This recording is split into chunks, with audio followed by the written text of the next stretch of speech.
সম্মানিত হাজিরিন, মুহররম মাসে কারবালা সংক্রান্ত অনেক আলোচনা সভা আপনারা করে থাকেন, অনেক ওয়াজ জীবনে শুনেছেন। কারবালার বিষয়টি আপনাদের কারো কাছে একেবারে অজানা কিংবা নতুন নয়, আমরা সবাই জানি। প্রথমত মনে রাখবেন যে আল্লাহ তাবারাকা ওয়া তাআলার কাছে সব দিন সমান নয়, সব মাসও সমান নয়, সব মানুষও সমান নয়, সব জায়গাও সমান নয়। কোনো কোনো জায়গাকে আল্লাহ তার নিজের জন্য খাস করে ফেলেন। যেমন এইরকম দুইটা জায়গা পৃথিবীতে আছে যেগুলোকে আল্লাহ তার ইবাদতের জন্য খাস করেছেন। এখানে আল্লাহ ছাড়া অন্য কারো ইবাদত হবে না। একটি হচ্ছে হিজাজ। হিজাজ হচ্ছে আরবের সেই এলাকা যেখানে মক্কা শরীফ, মদিনা শরীফ এই শহরগুলো অবস্থিত। এই পুরো উত্তর থেকে দক্ষিণ দিকে লোহিত সাগরের ঠিক পূর্ব পাশে এই জায়গাটাকে হিজাজ বলা হয়। এই জায়গায় আল্লাহ ছাড়া কারো ইবাদত হবে না, এটা আল্লাহর জন্য খাস। দুই নম্বর জায়গা হচ্ছে আল কুদস, যাকে আমরা বাংলায় বা ইংরেজিতে জেরুসালেম বলি। ফিলিস্তিনের জেরুসালেম, যেখানে মসজিদে আকসা অবস্থিত। এই জায়গাকে আল্লাহ তার নিজের জন্য খাস করেছেন। তো এভাবে দেখলেন যে দুনিয়ার সব জায়গার মর্যাদা কিন্তু সমান নয়। দ্বিতীয়ত আমরা দেখি যে আল্লাহর নবী জাকারিয়া আলাইহিস সালাম যখন বাইতুল মাকদিসে যেতেন এবং তার ভাগ্নি হযরত মরিয়মের হুজরায় যেতেন খাবার দেওয়ার জন্য, গিয়ে দেখতেন সেখানে এমন সব রিজিক আল্লাহ রেখে দিয়েছেন, এমন সব ফলমূল যেগুলো মরিয়মের এই কামরায় প্রবেশ করার কোনো সম্ভাবনা নাই। কামরার একটাই চাবি, যে চাবি জাকারিয়ার কাছে। কিন্তু জাকারিয়া আলাইহিস সালাম গিয়ে দেখলেন তার ভাগ্নি, যিনি তার তত্ত্বাবধানে আছেন, সেই হযরত মরিয়মের ঘরে এমন সব খাবার দাবার। তিনি জিজ্ঞেস করলেন, ইয়া মারিয়ামু আন্না লাকি হাজা, মারিয়াম এগুলো তোমার কাছে কিভাবে এলো? ক্বালাত হুয়া মিন ইনদিল্লাহ, মারিয়াম বললেন এগুলো আল্লাহর পক্ষ থেকে এসেছে। ইন্নাল্লাহা ইয়ারযুকু মান ইয়াশাউ বিগাইরি হিসাব, আল্লাহ যাকে ইচ্ছা বেহিসাব রিজিক দান করেন। হুনালিকা দাআ জাকারিয়া রাব্বা, জাকারিয়া আলাইহিস সালাম ওই মরিয়মের হুজরায় দাঁড়িয়ে আল্লাহর কাছে দোয়া করা শুরু করে দিলেন। জাকারিয়া আলাইহিস সালাম বুঝতে পারলেন যে মরিয়মের ওসিলায় এই জায়গাকেও আল্লাহ কবুল করে নিয়েছেন। এভাবে আমরা বিদায় হজের খুতবায় আল্লাহর নবী সাল্লাল্লাহু আলাইহি ওয়াসাল্লাম বলেছেন সাহাবীদেরকে যে বলতো সপ্তাহ কয় দিনে? সাহাবীরা সবাই জানেন সপ্তাহ 7 দিনে, কিন্তু সাহাবীদের অভ্যাস ছিল আল্লাহর রাসূল কিছু জিজ্ঞেস করলে জবাব না দেওয়া। কারণ তারা চাইতেন নবী যদি নিজের জবাব দিয়ে দেন তাহলে আমাদের শিক্ষা হয়ে গেল। তো সাহাবীরা চুপ করে আছেন, বলেছেন যে আল্লাহ এবং রাসূল ভালো জানেন। রাসূলুল্লাহ সাল্লাল্লাহু আলাইহি ওয়াসাল্লাম বললেন যে সপ্তাহ 7 দিনে, এবং সৃষ্টির শুরু থেকে আল্লাহ রাব্বুল আলামিন সপ্তাহকে 7 দিনে হিসাব গণনা করেছেন। বছর কয় মাসে? সাহাবীরা কিছু বলেন নাই। তবে সবাই জানেন যে বছর 12 মাসেই হয়। দুনিয়ার সব ক্যালেন্ডারে বছর 12 মাসেই হয়, যে নামে আপনি ডাকুন না কেন। সাহাবীরা বলেন নাই, রাসূলুল্লাহ সাল্লাল্লাহু আলাইহি ওয়াসাল্লাম বলেছেন বছর 12 মাসে। এই বছর 12 মাসে বলার পরে আল্লাহর নবী সাল্লাল্লাহু আলাইহি ওয়াসাল্লাম বলেছেন এই 12 মাসের মধ্যে 4টা মাসকে আল্লাহ খাস করেছেন, অধিক মর্যাদা দিয়েছেন। এর মধ্যে 3টা মাস হাদিস এসেছে, 3টা মাস একসাথে মিলিত আর একটা আলাদা।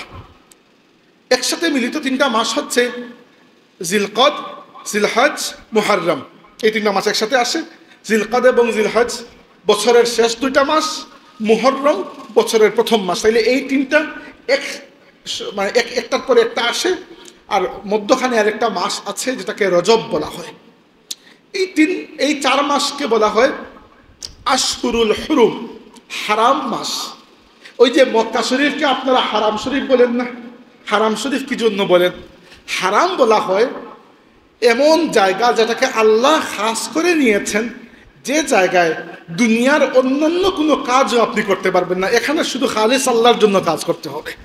অর্থাৎ আমি আপনার সাথে প্রয়োজন মতো বাইরে যদি বসে ঝগড়াঝাটি করি, মক্কা শরীফের হারাম শরীফের ভিতরে গিয়ে আমি আপনার সাথে ঝগড়াঝাটি করতে পারবো না। আমি যদি প্রয়োজন মতো এখানে শিকার করে খাই, হারাম শরীফের ভেতরে গিয়ে আমি শিকার করতে পারবো না। ওইখানে আমি অন্য অনেক হালাল কাজ করতে পারবো না, যেটা বাইরে করতে পারবো। তার মানে বোঝা গেল সব মাস সমান নয়, 4টা মাস আল্লাহর কাছে খাস। এই খাস মাসের মধ্যে একটা হচ্ছে মুহররম। তাই মুহররম শুধুমাত্র কারবালার বিষয় নয়, কারবালা তো অনেক পরে হয়েছে, কারবালা অত্যন্ত গুরুত্বপূর্ণ, কিন্তু কারবালার আগেও মুহররম আল্লাহর কাছে গুরুত্বপূর্ণ ছিল। এবং আল্লাহ শুকরিয়া যে আমরা আল্লাহর কাছে পছন্দনীয় একটা মাসে আমাদের এই আয়োজনটা করতে পেরেছি। তাই এই মাসটা গুরুত্বপূর্ণ, প্রথমে মনে রাখবেন। আর গুরুত্বপূর্ণ, ইসলামে গুরুত্বপূর্ণ মানে কি? ইসলামে যখন কোনো কিছুর গুরুত্ব বৃদ্ধি পায়, এর অর্থটা কি আসলে? ধরেন বছরের প্রত্যেকটা রাত কিন্তু আমরা একরকম ইবাদত বন্দিগি করি না। অনেক মানুষ আছে আল্লাহর নেক বান্দা, প্রত্যেকদিন তাহাজ্জুদ পড়ে, কিন্তু আমার মতো গুনাহগার যারা, আমরা শবে কদর বা শবে বরাত এই রাতগুলোকে অধিক গুরুত্ব দেই। শবে বরাত বা শবে কদরের গুরুত্ব আছে আমাদের কাছে। মানে কি? মানে হচ্ছে এই রাতে আমরা বেশি করে ইবাদত বন্দেগী করি। এটাই ইসলামের গুরুত্ব, মানে হচ্ছে আল্লাহর ইবাদত অধিক হারে করা। ইসলামে মূল উৎসব হচ্ছে 2 দিন, ঈদ উল ফিতর, ঈদ উল আযহা। এই 2 দিনেই দেখেন আল্লাহ নির্দিষ্ট নামাজ দিয়েছেন। তাই মুহররম মাসের গুরুত্ব মানে হচ্ছে মুহররম মাসে আল্লাহর অধিক ইবাদত করা। এবার আসেন মুহররমের মধ্যে কিছু গুরুত্বপূর্ণ ঘটনা। আল্লাহ রাব্বুল আলামিন যখন কোনো কিছুকে খাস করেন, কোনো একটা নির্দিষ্ট কারণে আল্লাহ এটাকে খাস করে ফেলেন। মুহররমের গুরুত্ব হচ্ছে যে নবী নূহ আলাইহিস সালাম যখন তার নৌকা নিয়ে পৃথিবীর মহাপ্লাবনের মধ্যে ঘুরছিলেন, এবং যখন আল্লাহ রাব্বুল আলামিন তাকে নির্দেশ দিয়েছেন যে নূহ, তোমার নৌকাটিকে একটা পাহাড়ের মধ্যে লাগবে, জুদি পাহাড়। আল্লাহ বলছেন, ইয়া নূহ হুবিত বিসালামিন মিন্না ওয়া বারাকাতিন আলাইক। নূহ, তোমার প্রতি আল্লাহর পক্ষ থেকে শান্তি বর্ষিত হোক, এখন আর ভয়ের কিছু নাই, বন্যা চলে গেছে, এখন নেমে যাও। যে সময়টাতে নূহ আলাইহিস সালাম নেমেছিলেন ওইটা ছিল মুহররমের 10 তারিখ, আশুরার দিন। আচ্ছা, আশুরা শব্দের অর্থ কি? আশুরা শব্দের অর্থ হচ্ছে 10। ওইটা আশারা থেকে এসেছে, আশারাত মানে 10 না আরবিতে। এই জন্য এই মুহররমের 10 তারিখকে আশুরা বলা হয়, আশুরা। আচ্ছা, এরপরে নবী মুসা আলাইহিস সালামকে ফেরাউনের বাহিনী তাড়া করছিল। মুসা আলাইহিস সালামের সাথে 6 লক্ষ মানুষ, তার 6 লক্ষ উম্মত বনি ইসরাইল, আর পেছনে আসছে ফেরাউনের বিশাল বাহিনী। সাগরের কিনারে আসার পরে মুসা আলাইহিস সালামের উম্মতটাকে বলল যে, মুসা, তুমি তো আমাদেরকে ডাবল মুসিবতের মধ্যে ফেলে দিয়েছ। আগে ছিল এক মুসিবত, খালি ফেরাউন, এখন পেছনে ফেরাউন, সামনে সমুদ্র। মুসা আলাইহিস সালাম বললেন যে, আমার আল্লাহ নিশ্চয়ই আমাকে একটা পথ খুলে দেবেন। আল্লাহর পক্ষ থেকে ওহী আসলো, হে মুসা, ফাদরিব বিআসাকাল হাজার বাহর, মুসা তোমার হাতের লাঠি দিয়ে সাগরের মধ্যে বাড়ি দাও। মুসা আলাইহিস সালাম সাগরের মধ্যে বাড়ি দিলেন, এবং আশ্চর্য একটা ঘটনা ঘটল। ঘটনা হচ্ছে যে বৈজ্ঞানিকভাবে পানি কখনো তার সারফেস ভাঙে না। পানির মধ্যে যদি আপনি গুতা মারেন কিছুই হবে না, পানি তার সারফেস আবার জায়গায় চলে আসবে। কিন্তু আল্লাহর কুদরত, মুসা আলাইহিস সালামের মুআজিজা, কি মুআজিজা? যে পানি 2 দিকে সরে গেল, মধ্যখানে রাস্তা হয়ে গেল, এবং মুসা আলাইহিস সালাম তার এই মুআজিজা প্রদর্শন করে তার 6 লক্ষ উম্মতকে নিয়ে পার হয়ে গেলেন। পেছন দিকে ফেরাউনের বাহিনী, ফেরাউন খুব ভালো করে জানত যে এটা মুসার মুআজিজা, আমি এটা পার হতে পারবো না। তার ভেতরে যে অহংকার, এই অহংকারটাকে থামতে দেয় নাই। সে মুসা আলাইহিস সালামের পিছু নিয়েছে, এবং এর পরবর্তীতে আল্লাহর আদেশে সাগরের পানি আবার তার জায়গা মতো চলে এসেছে, ফেরাউনের বাহিনী ডুবে মারা গেছে। ওই ঘটনা যেদিন হয়েছিল সেটা ছিল মুহররমের 10 তারিখ, আশুরা। এই 2টা জিনিসের রেফারেন্স আমি অনেক শক্তভাবে পেয়েছি। এছাড়াও আরও কিছু ঘটনার ব্যাপারে বলা হয়, যেগুলো হয়তো এতটুকু শক্ত নয়, কিন্তু বলা যায়। যেমন বলা হয়, আমি উলামায়ে কেরামের লেখার মধ্যে পড়েছি যে আদম আলাইহিস সালাম দুনিয়াতে আসার পরে আল্লাহ রাব্বুল আলামিনের কাছে যখন তাওবা করেছিলেন, আদম এবং তার স্ত্রী আমাদের মা হাওয়া আলাইহিস সালাম তাওবা করেছিলেন আরাফায়। এবং আল্লাহ রাব্বুল আলামিনের কাছে তারা কায়মন বাক্যে বলেছিলেন, রব্বানা যালামনা আনফুসানা ওয়া ইল্লাম তাগফির লানা ওয়া তারহামনা লানাকুনান্না মিনাল খাসিরিন। এটা কিন্তু আমাদের বাবা আদমের তাওবা। আল্লাহ রাব্বুল আলামিন ফাতাকাব্বালাহা রাব্বুহা বিকবুলিন হাসানিন, আল্লাহ রাব্বুল আলামিন তাদের তাওবাকে উত্তমভাবে কবুল করে নিলেন। যেদিন আদম আলাইহিস ইসলামের তাওবা কবুল হয়েছিল, বলা হয় সেই দিনটিও ছিল আশুরা, অর্থাৎ 10ই মুহররম। তবে নূহ আলাইহিস ইসলামের ঘটনা এবং মুসা আলাইহিস ইসলামের ঘটনার ব্যাপারে শক্ত রেফারেন্স পাওয়া যায়। আদম আলাইহিস ইসলামের ব্যাপারেও উলামায়ে কেরাম বলেন, এজন্য আমি বলে দিলাম। তাইলে বোঝা গেল যে মুহররমের 10 তারিখ শুধুমাত্র কারবালার বিষয়টা নয়, বরং এর আগেও অনেক গুরুত্বপূর্ণ বিষয় ঘটেছে। এবার আসুন আমাদের জন্য গুরুত্বপূর্ণ বিষয় যেটা কারবালা। আসলেই দেখেন, কারবালার সম্পর্কে কথা বলার আগে আপনারা বেশিরভাগই আমার কথা বুঝতে পারতেছেন না? আমি খুব কঠিন করে বলছি না, বলবো না। শুধু আপনাদেরকে একটা বিষয় সম্পর্কে আপনাদের দৃষ্টি আনতে চাই, যে কারবালার বিষয়টি বা মুহররমের বিষয়টি আমি কি জন্য গুরুত্ব দিয়ে বলতে চাই বা বলতে চাচ্ছি। সেটা হচ্ছে যে দুইটা হাদিস আপনাদের সামনে আমি আলোচনা করব। এই দুইটা হাদিসের মধ্যখানে প্রায় 50 বছরের একটা গ্যাপ রয়েছে। হাদিস দুইটা শুনলেই আপনারা বুঝতে পারবেন যে আমি কি জন্য হাদিস দুইটা আলোচনা করতে চাচ্ছি। আমার নিজের লেখার মধ্যে আছে, কিন্তু আমি লেখা মাঝে মধ্যে হারাইয়ে ফেলি। এই জন্য আমার অভ্যাস হচ্ছে আমি দেখে দেখে কথা বলি, যেন ভুল কথা না বলি। আচ্ছা, হাদিস হচ্ছে 10ম হিজরিতে, ভালো করে শুনেন ঘটনা।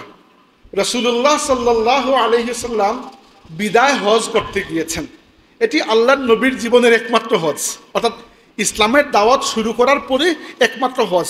যদিও এটাকে বিদায় হজ বলা হয়, কিন্তু তিনি এর আগে আর কখনো হজ করেন নাই। হজ ফরজ হয়েছিল 9ম হিজরিতে। 9ম হিজরিতে রাসূলুল্লাহ সাল্লাল্লাহু আলাইহি সাল্লাম হজ করেননি। আবু বকর রাদিয়াল্লাহু আনহুর ইমামতিতে মুসলমানদেরকে তিনি হজে পাঠিয়ে দিয়েছেন। রাসূলুল্লাহ সাল্লাল্লাহু আলাইহি ওয়াসাল্লাম 10ম হিজরিতে হজ করেছেন জিলহজ মাসে, আর 11 হিজরির রবিউল আউয়াল মাসে তিনি ইন্তেকাল করেছেন। হজ থেকে ফিরে আসার মাত্র 2.5 মাস পরে আল্লাহ রাসূল দুনিয়া থেকে বিদায় নিয়েছেন। তো 10ম হিজরিতে জিলহজ মাসে হজ করে যখন মদিনা শরীফে আল্লাহ নবী ফিরে আসছিলেন, মক্কা শরীফ আর মদিনা শরীফের মধ্যখানে একটা জায়গা আছে। ওই জায়গায় একটা পানির কূপ আছে, কুয়া, খুম বলা হয়। তো ওই জায়গাকে গাদিরে খুম বলা হয়। ওই জায়গায় আসার পরে রাসূল সাল্লাল্লাহু আলাইহি ওয়াসাল্লাম থামলেন, কাফেলা থামলো এবং বললেন, তোমরা একটা মিম্বর বানাও, আমি মিম্বরের উপরে উঠে কিছু কথা বলবো। সাহাবীরা চিন্তা করলেন যে এখন মিম্বর পাবো কোন জায়গায়, তো মসজিদের মিম্বর তো সাথে নিয়ে আসি নাই। সাহাবীরা কয়েকটা উটকে পাশাপাশি দাঁড় করালেন, আর উটের উপর হাউদা আছে, ওই হাউদাকে তারা মিম্বর বানিয়ে নিলেন। রাসূল সাল্লাল্লাহু আলাইহি ওয়াসাল্লাম ওই উটের উপরে উঠে, কয়েকটা উটের পিঠে হাউদা, ওইটাকে মিম্বর বানিয়ে নিলেন এবং ওটার উপরে উঠে আল্লাহর রাসূল একটা ছোট্ট বক্তৃতা করলেন। এই বক্তৃতাটা কি একটু আমি আপনাদেরকে বলতে চাচ্ছি। ওই বক্তৃতা সহিহ মুসলিম শরীফ কিতাবের মধ্যে আছে, সহিহ হাদিস। রাসূল সাল্লাল্লাহু আলাইহি ওয়াসাল্লাম বললেন, সাহাবী যায়েদ ইবনে আরকাম রাদিয়াল্লাহু আনহু বলেছেন যে আল্লাহর নবী সাল্লাল্লাহু আলাইহি ওয়াসাল্লাম যখন বক্তৃতা দিতে উঠলেন, উঠে বললেন যে হে আমার সাহাবীরা, কিছুদিনের মধ্যেই আল্লাহর ফেরেশতা, মৌতের ফেরেশতা আমার কাছে আসবেন, আর আমি তার ডাকে সাড়া দিয়ে তোমাদেরকে ফেলে চলে যাব। মানে আর তোমাদের সাথে আমার এরকম বড় পরিবেশে মিলামিশা হবে না। আল্লাহর রাসূলকে আল্লাহ জানিয়ে দিয়েছেন। অবশ্যই সাহাবীরা অবশ্যই কাঁদতে শুরু করলেন যে আল্লাহর নবী আমাদেরকে ছেড়ে যাবেন, এটা কেমন কথা, এটা তো আমরা কখনো কল্পনা করতে পারি না। কিন্তু কুল্লু নাফসিন যায়কাতুল মাউত, আল্লাহর এটা আইন। তো রাসূলুল্লাহ সাল্লাল্লাহু আলাইহি ওয়াসাল্লাম বললেন যে আনা তারিকুম ফিকুম সাকালাইন, আমি তোমাদের জন্য দুইটা ভারী জিনিস, খুব অজনদার, গুরুত্বপূর্ণ দুইটা জিনিস রেখে যাচ্ছি। এই দুটা জিনিস কি জন্য রেখে যাচ্ছি? অন্য হাদিসে এসেছে যে এগুলোকে যদি তোমরা শক্ত করে মজবুত করে ধরো, তাহলে আমাকে হারানোর পরে, দুনিয়া থেকে আমি বিদায় নেওয়ার পরে তোমাদের আর কোনো চিন্তা করা লাগবে না যে তোমরা বিপদে চলে যাচ্ছ কিনা ইত্যাদি। একই ধরনের একটা বক্তব্য আল্লাহর নবী দিয়েছেন বিদায় হজের সময় আরাফার ময়দানে। তখনও বলেছেন যে আমি তোমাদের জন্য দুইটা বিষয় রেখে যাচ্ছি, একটা হচ্ছে আল্লাহর কিতাব কোরআন, আর এটা হচ্ছে আল্লাহর রসুলের সুন্নত। কিন্তু এই জায়গায় গাদিরে হুম নামক জায়গায় রাসূলুল্লাহ সাল্লাল্লাহু আলাইহি ওয়াসাল্লাম বলেছেন, আনা তারিকুম ফিকুম সাকালাইন, তোমাদের জন্য দুটা ভারী জিনিস রেখে যাচ্ছি। আউয়ালুহুমা কিতাবুল্লাহ, প্রথম ভারী জিনিস হচ্ছে আল্লাহর কিতাব কোরআন। দেখেন আল্লাহ রাসূল কোরআন শরীফকে কতটুকু গুরুত্ব দিয়েছেন। অর্থাৎ আমি একটা কথা বলি, এটা কোনো কিতাবের কথা না, আমার মুখের কথা। সেটা হচ্ছে যে আল্লাহর রাসূল তার নিজের পরে কোরআন শরীফকে তার উম্মতের জন্য খলিফা রেখে যাচ্ছেন, যে আমার পরে কোরআন শরীফ তোমাদের নেতৃত্ব দেবে। হ্যাঁ, উম্মতের নেতৃত্বে দিয়েছেন সাহাবা কেরাম, ঠিক আছে, কিন্তু সাহাবা কেরাম তো আর কিয়ামত পর্যন্ত জিন্দা থাকবেন না, দুনিয়াতে আসলে বিদায় নিতে হয়। আল্লাহর রসুলের সর্বশেষ যে সাহাবি দুনিয়া থেকে বিদায় নিয়েছেন তার নাম ছিল আবু তুফাইল আমির ইবনে ওয়াসিলা রাদিয়াল্লাহু। আল্লাহর রসুল সাল্লাল্লাহু আলাইহি ওয়াসাল্লামের ইন্তেকালের 100 বছর, অর্থাৎ 99 বছর পরে 100 নম্বর বছরে ওই সাহাবি ইন্তেকাল করেছেন। ওনার নাম ছিল আবু তুফাইল আমির ইবনে ওয়াসিলা রাদিয়াল্লাহু। তিনি শেষ সাহাবি যিনি ইন্তেকাল করেছে, এরপরে দুনিয়াতে আর কোনো সাহাবি ছিলেন না। অর্থাৎ আল্লাহর রসুলের 100 বছর পরে শেষ সাহাবি ইন্তেকাল করেছেন, 101 নম্বর বছরে আপনি আর কোনো সাহাবি খুঁজে পাবেন না। কিন্তু এই উম্মত তো কিয়ামত পর্যন্ত থাকবে, তো উম্মতের জন্য তো নবীর পক্ষ থেকে কাউকে না কাউকে গাইডলাইন দিতে হবে। আল্লাহর রাসূল সাল্লাল্লাহু আলাইহি ওয়াসাল্লাম ওই জায়গায় কোরআন শরীফকে রেখে গেছেন, কারণ কোরআন শরীফ কিয়ামত পর্যন্ত থাকবে, এর হেফাজতের জিম্মা আল্লাহ রাব্বুল আলামিনের কাছে। তো প্রথমে বলেছেন আউয়ালুহুমা কিতাবুল্লাহ, প্রথমটা হচ্ছে আল্লাহর কিতাব কোরআন। ফিহিল হুদা ওয়ান নূর, আল্লাহ নবী বলেছে এই কোরআনের মধ্যে হিদায়াত রয়েছে, এই কোরআনের মধ্যে নূর রয়েছে। এরপরে বলেছেন ফাখুযু বিকিতাবিল্লাহি ওয়াস্তামসিকু বিহি, তোমরা আল্লাহর কিতাবকে আঁকড়ে ধরো এবং আল্লাহর কিতাবকে শক্তভাবে অনুসরণ করো, আঁকড়ে ধরো, অনুসরণ করো। এরপরে আল্লাহ নবী আরো কিছু কথা বলেছেন। এরপরে বলেছেন সুম্মা ক্বালা, এরপরে বলেছেন 2 নম্বরটা হচ্ছে ও আহলু বাইতি, 2 নম্বর যে ভারী জিনিস তোমাদের জন্য আমি রেখে যাচ্ছি সেটা হচ্ছে আমার আহলুল বাইত। আহলুল বাইত মানে কি? বাইতুন মানে হচ্ছে ঘর, আহলুন মানে হচ্ছে পরিবার। অর্থাৎ ঘরে যারা আমাদের বসবাস করে এদেরকে পরিবার বলা হয়। আল্লাহর রাসূল বলছেন আমি আমার পরিবারকে তোমাদের জন্য রেখে যাচ্ছি। পরিবার কারা? আল্লাহ নবী সাল্লাল্লাহু আলাইহি ওয়াসাল্লামের পরিবার হচ্ছেন কমপক্ষে 3 ভাগে বিভক্ত, 3 ভাগে বিভক্ত বলছি না, 3টা শ্রেণী আর কি। সর্বপ্রথম আল্লাহর নবীর পরিবার হচ্ছেন আমাদের মা যারা, আল্লাহর নবীর স্ত্রী যারা, এদেরকে খুদ আল্লাহ রাব্বুল আলামিন তার নবীর সাথে বিবাহ বন্ধনে আবদ্ধ করিয়ে আল্লাহ এদেরকে নবীর পরিবার বানিয়ে দিয়েছেন। আমাদের মায়েদের মধ্যে সর্বপ্রথম ছিলেন খাদিজা রাদিয়াল্লাহু আনহা। এছাড়াও আমাদের আরও অনেক মা, আল্লাহর রাসূল সাল্লাল্লাহু আলাইহি ওয়াসাল্লাম প্রায় 11টি শাদী মুবারক করেছেন, তাই আমাদের 11 জন মা, এই ব্যাপারে আমরা নিশ্চিত। কেউ কেউ বলেছেন না 12টি, আচ্ছা ঠিক আছে, তো পেসের মধ্যে পড়তে চাচ্ছি না, মানে বুঝাতে চাচ্ছি আল্লাহর নবীর ঘরের সদস্য বলতে সর্বপ্রথম কারা? আমাদের মা যারা, মুমিনের মা, আল্লাহর রাসূলের স্ত্রী যারা, তারা। 2 নম্বরে আল্লাহর নবী সাল্লাল্লাহু আলাইহি ওয়াসাল্লামের পরিবার কারা? 2 নম্বরে পরিবার হচ্ছে এমন কিছু মানুষ যাদেরকে আল্লাহর নবী নিজে তার পরিবার বানিয়ে নিয়েছেন। এরা 4 জন। হাদিসে এসেছে একদিন রাসূলুল্লাহ সাল্লাল্লাহু আলাইহি ওয়াসাল্লাম একটা কালো চাদর পরে বসে আছেন।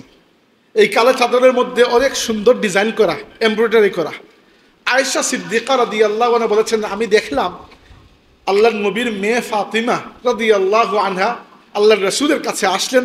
রাসূলুল্লাহ সাল্লাল্লাহু আলাইহি ওয়াসাল্লাম ফাতিমা রাদিয়াল্লাহু আনহাকে ওই চাদরের মধ্যে ঢুকিয়ে নিলেন। এরপরে আসলেন ফাতিমা রাদিয়াল্লাহু আনহার স্বামী আলী রাদিয়াল্লাহু আনহু, রাসূলুল্লাহ সাল্লাল্লাহু আলাইহি ওয়াসাল্লাম আলী রাদিয়াল্লাহু আনহুকে ওই চাদরের মধ্যে ঢুকিয়ে নিলেন। এরপরে আসলেন তাদের 2 জন সন্তান হাসান এবং হুসাইন রাদিয়াল্লাহু আনহুমা, রাসূলুল্লাহ সাল্লাল্লাহু আলাইহি ওয়াসাল্লাম তাদেরকেও এই চাদরের মধ্যে ঢুকিয়ে নিলেন। আল্লাহর নবী সাল্লাল্লাহু আলাইহি ওয়াসাল্লাম আগেই ছিলেন, এখন আরো যুক্ত হলেন 4 জন। এই যুক্ত হওয়ার পরে আল্লাহর রাসূল আল্লাহর কাছে দোয়া করলেন আল্লাহুম্মা হাউলাই আহলি বাইতি, আল্লাহ এরা আমার পরিবার। তাহলে এরা হচ্ছে পরিবারের 2 নম্বর ভাগ।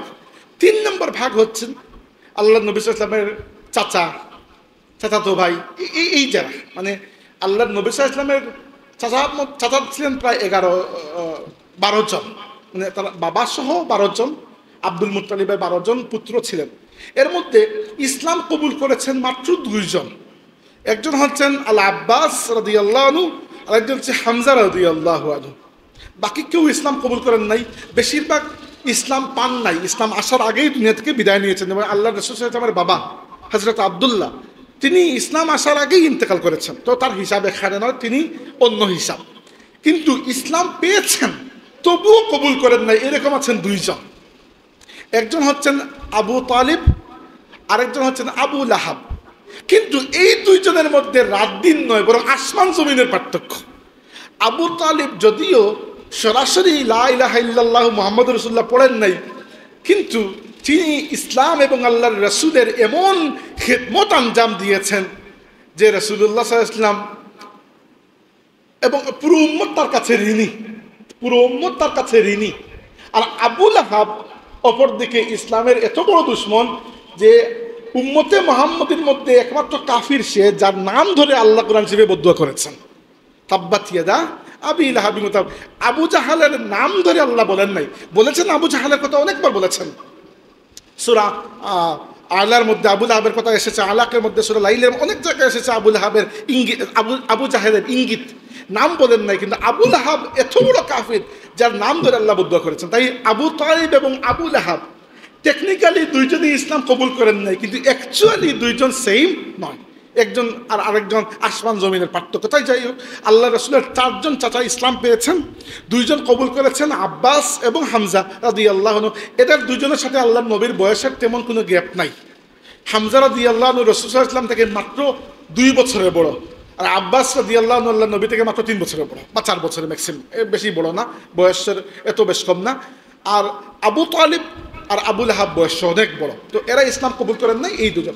এবার হামজা রাদিয়াল্লাহু আনহুর এক পুত্র ছিলেন, তার নাম ছিল ইয়ালা ইবনে হামজা, উনি কম বয়সে ইন্তেকাল করেছেন। এই জন্য হামজা রাদিয়াল্লাহু আনহুর বংশ পরবর্তীতে আর সামনের দিকে তেমন একটা খোঁজ পাওয়া যায় না। কিন্তু আব্বাস রাদিয়াল্লাহু আনহুর জন্য আল্লাহ নবী দোয়াও করেছেন। আর আব্বাস রাদিয়াল্লাহু আনহুর পরিবার অনেক বড় এবং অনেক কি বলবো একটা খানদানি পরিবার, অর্থাৎ আব্বাস রাদিয়াল্লাহু আনহুর পরিবারের সদস্য, এরা যেখানে হাত দিয়েছেন সেখানে শোনা হয়েছে। এরা রাজনীতি করেছেন রাজনীতি সবার আগে, ব্যবসা করেছে সবার আগে, ইলম চর্চা সবার আগে, যেখানে এরা গিয়েছে সবার আগে। আব্বাস রাদিয়াল্লাহু আনহুর পুত্রদের মধ্যে ছিলেন ফদল ইবনে আব্বাস। ফদল ইবনে আব্বাস হচ্ছেন মক্কার সেরা ব্যক্তিত্বদের মধ্যে একজন, যিনি মক্কার মানুষ তাকে চিনত যে এর মধ্যে লিডারশিপ কোয়ালিটি, নেতৃত্বের যোগ্যতা আছে।